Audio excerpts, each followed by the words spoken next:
एक बार एक सेठ ने पंडित जी को निमंत्रण किया, पर पंडित जी का एकादशी का व्रत था, तो पंडित जी नहीं जा सके। पर पंडित जी ने अपने दो शिष्यों को सेठ के यहाँ भोजन के लिए भेज दिया। पर जब दोनों शिष्य वापस लौटे तो उनमें एक शिष्य दुखी और दूसरा प्रसन्न था।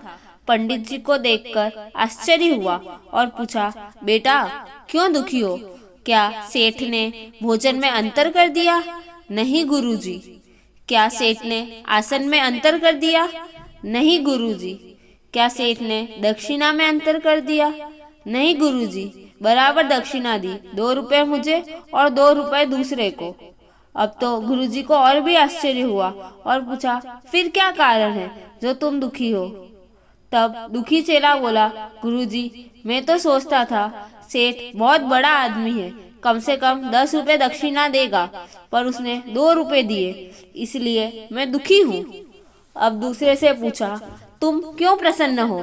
तो दूसरा बोला, गुरुजी मैं जानता था सेठ बहुत कंजूस है, 8 आने से ज्यादा दक्षिणा नहीं देगा, पर उसने 2 रुपए दे दिए, तो मैं प्रसन्न हूँ। बस यही हमारे मन का हाल है।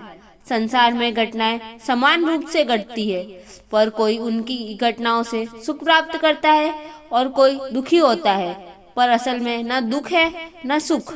यह हमारे मन की स्थिति पर निर्भर है। इसलिए मन प्रभु चरणों में लगाओ, क्योंकि कामना पूरी न हो तो दुख और कामना पूरी हो जाए तो सुख, पर यदि कोई कामना ही न हो तो आनंद।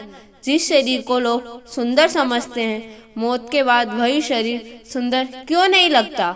उसे घर में न रखकर जला क्यों दिया जाता है? जिस शरीर को सुंदर मानते हैं, जरा उसकी चमड़ी तो उतार कर देखो, तब हकीकत दिखेगी कि भीतर क्या है। भीतर तो बस रक्त, रोग, मल और कचरा भरा पड़ा है। फिर यह शरीर सुंदर कैसे हुआ? शरीर में कोई सुंदरता नहीं है। सुंदर होते हैं व्यक्ति के कर्म, उसके विचार, उसकी वाणी, उसका व्यवहार, उसके संस्कार और उसका चरित्र। जिसके जीवन में यह सब है, वही इंसान दुनिया का सबसे सुंदर शख्स है। Thank you. अगर आपको मेरी कहानी पसंद आई हो तो उसे लाइक और शेयर करें और कहानी के बारे में अपनी राय कमेंट करके ज़रूर बताएं।